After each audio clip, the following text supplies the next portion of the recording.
Your father was quoted as saying that you could be the next president of the Philippines, and you have supporters, believers, also thinking Vico Soto is the president we need.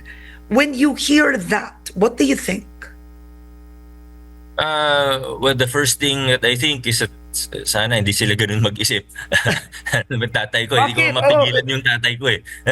Tatay ko yun eh, hindi ko man siya maawat.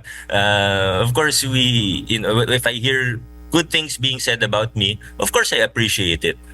But I hope that people will look beyond the position or possible positions in the future.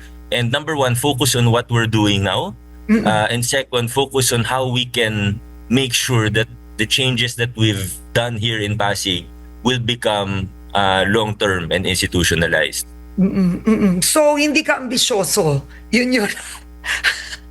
Di mo ba naisip yun? Hindi, sa akin, hindi siya tungkol sa posisyon eh.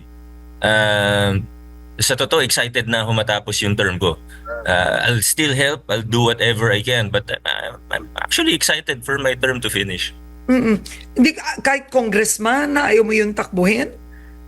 Na magpalit?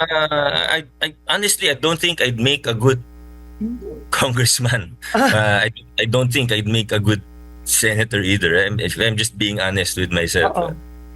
So to end, Mayor Vico, you've been granted another landslide win for your last term.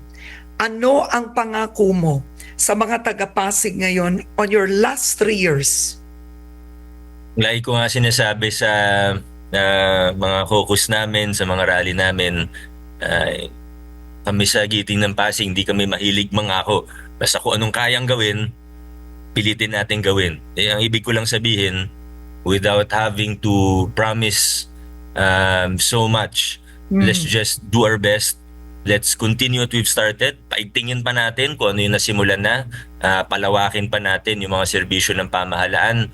Pero higit sa lahat, kailangan makasiguro tayo na yung mga reformang nasimulan, na ipakilala nitong nakarang 6 na taon, ay maipagpatuloy na lagpas sa term ng isang mayor lamang.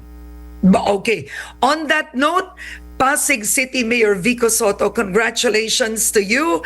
And I do hope that more people learn about what you've done in Pasig on your last 3 years. That would be important. Thank you. Thank you very much, Ma'am Karen.